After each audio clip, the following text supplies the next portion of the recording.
معلوم ہے کس وقت پہ تھا وہ؟ آخری بات سنو اور تقریر ختم. انشاءاللہ زندگی رہی تو ملاقات ہوگی، کیونکہ یہ علماء کرام ہے. فجر میں بھی جاگنا، آپ کو بھی جاگنا، اور مجھے لگتا 2 تو بج چکے ہوں گے. ہاں 2 بجنے میں 10 منٹ، اور 2 بجے تک پروگرام چل جائے بہت ہے، سمجھے. اور اطمینان سے ایک بچہ بھی نہیں گا، الحمدللہ سبھی سن رہے. پوچھو علماء سے، اگر جمعے کی اذان ہو جائے تب حکم ہو گیا یا ایھا الذین آمنوا اذا نودی للصلاۃ من یوم الجمعہ فاسعوا الی ذکر اللہ وذروا البیع. اعلان ہو گیا، کام کاج چھوڑ دو اور چلے جاؤ نماز کو. دکانیں کھلی ہیں کھلی رہنے دو، بند ہے تو بند رہنے چھوڑو، کیونکہ اب اس رزاق، اس رازق کی بارگاہ میں سجدہ کرنے جا رہے ہو جہاں سے رزق کی فراوانی اور رزق کی برکتیں ہوتی ہیں. رزق ملتا، گرہاک سے رزق نہیں ملتا، سمجھے. رزق دینے والا کون ہے بولو؟ اللہ. اور اگر خطبے کی اذان ہو جائے، منبر شریف پر امام صاحب آ جائیں، توجہ رکھو، اب خطبہ ہو رہا تو اس وقت جو جائز کام ہے وہ بھی رک جاتے ہیں. خطبے میں اگر آقا کا نام آ جائے تو انگوٹھے چومنا نہیں، اس وقت قرآن کی تلاوت نہیں، زور سے درود پڑھنا نہیں، کیوں خطبہ سننا شرط ہے. سمجھ رہے میری بات؟ اور جو ضروری کام ہے سلام کلام سب روک دیے جاتے ہیں. پہلے یہ ادا کرو گے یا سنو گے رہو گے، اپنے کام چھوڑ دو گے. تمہارے بچوں کی محبت گھر پہ، بیوی کی محبت گھر پہ، ماں باپ کی محبت گھر پہ.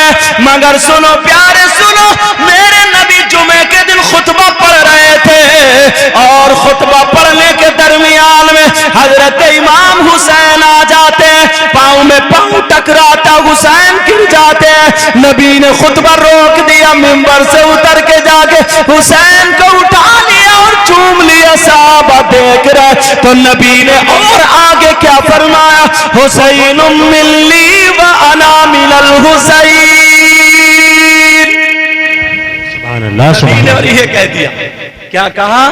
حسین مجھ سے ہے اور میں حسین سے ہوں. سمجھے. ایک مرتبہ آقا بیٹھے تھے، 2 بچے آئے، جیسے ہی دوڑے ہیں تو صحابہ کا یہ طرز عمل تھا. نبی اگر بیان کر رہے ہیں بچوں کو دیکھتے ہوئے چپ جاتے تھے، رک جاتے تھے. اب بچوں کو پیار سے دیکھتے تھے. صحابہ دیکھتے تھے تو کھڑے ہو جاتے تھے ادب کے لحاظ. راستہ بنا دیا، 2 بچے آئے دوڑتے ہوئے چپٹ گئے.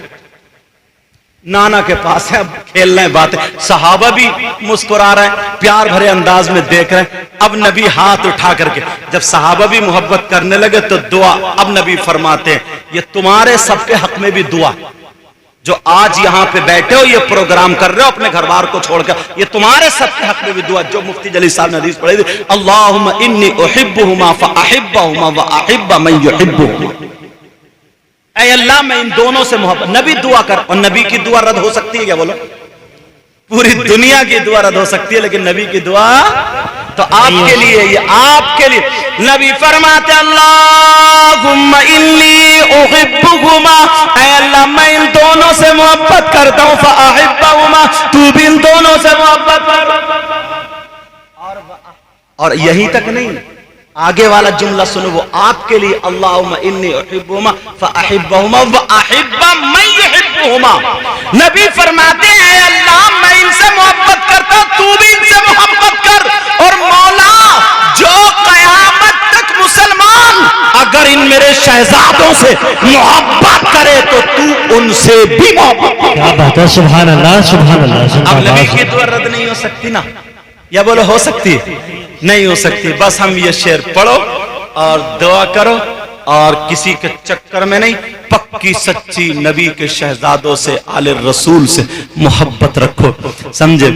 دشت بلا کو غرش کا زینہ بنا دیا، اور جنگل کو مصطفیٰ کا مدینہ بنا دیا. ہر ذرے کو نجف کا نگینہ بنا دیا، اور تم نے حسین مرنے کو جینا دیا، بولو یا حسین یا حسین یا حسین۔ ہر چیز کو کوئی نہ کوئی چلانے والا ڈرائیور ہوتا ہے، کار چلانے والا، گاڑی چلانے والا، ٹرک چلانے والا، اسے ڈرائیور بولتے ہیں۔ جماعت کو چلانے والا اسے امام بولتے ہیں، کسی تنظیم کو چلانے والا اسے صدر بولتے ہیں۔ سمجھ میں آ رہی ہے؟ یہ جو محفل ہوتی ہے شہید اعظم کانفرنس کے نام سے، اور یہ حسینی چوک، سمجھے، ان سب کمیٹی والوں کی طرف سے، ان نوجوانوں کی طرف سے، سمجھ میں، حوصلہ افزائی کے لیے، سمجھے، ان کو عالی جناب محترم شرافت حسین صاحب کو، یہ سب لوگوں کی مرضی ہے، ان کو اس محفل کا مطلب اس تنظیم کا صدر منتخب کیا جاتا ہے، اور یہ لوگ منتخب کرتے ہیں ان کی حوصلہ افزائی کے لیے۔ ان کے سر پہ ہم لوگ کوئی ریبن تو نہیں کٹوائیں گے، ہم لوگ کوئی پھول گملہ ایسا تو نہیں، ہمارے پاس تو وہی طریقہ ہے، آقا کا جو امامہ، جو سنت، جو یہ ہوتا ہے نا، تو وہ امامہ شریف ان کے سر پہ سجایا جائے گا۔ شرافت بھائی آ جائیں اور اس ذمہ داری کو سنبھالیں گے انشاءاللہ۔ یہ کسی اور کے لیے نہیں ہے، یہ نبی